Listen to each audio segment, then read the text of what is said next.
بری تمرنگی مرا زرد مکن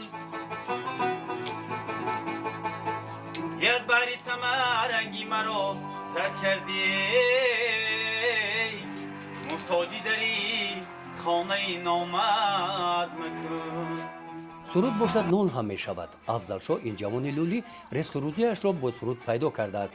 او هنری سرایندگی دارد. صدایش بلند و جالب است. با سرود و ترانه‌های پرمضمون توجه مخلصان را به خود جلب کرده است. این قمایده بودم من حواس داشتم که مقصد حافظ شم، من اسباب جمع کنم، توی گردم. منم قشلا خودم معرکه میشی توی پوی. یا بالا میکردیم یا علاج یک بعد یا دو بعد میبرام میگفتم.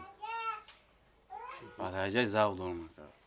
خیلی خدا را شکر امروزش ده با اسبابم جمع کردیم، نه تویش هم گشتیم. همش دیدیم. انا این جوانان لولی مکتب را ختم کردند و معلومات میانه ناپور مقصد دارند که تحصیل را ادامه داده صاحب کسب و هنر گردند.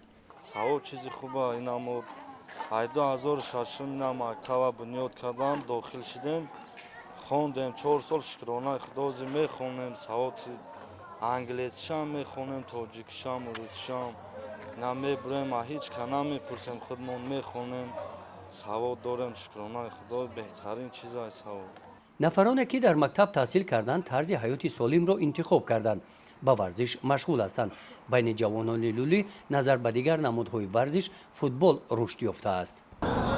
دستای دروازه دا باز میکنم، قربانشاهی دا، قلبوکی اوسه دا باز میکنم، خرگان دا باز میکنم، دانگره دا باز میکنم. شغل این جوانان لولی باشد پرورش و نگاهبینی خروس‌های جنگی می باشد.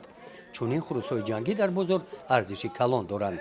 انشالله با امر خدا جانور ایگان خروز پشت نمونده همه خروزای تاجیکستان لولیو را هم زد که 3 سال چدین آکا جان این محمد علی واسر خروز و شکاینا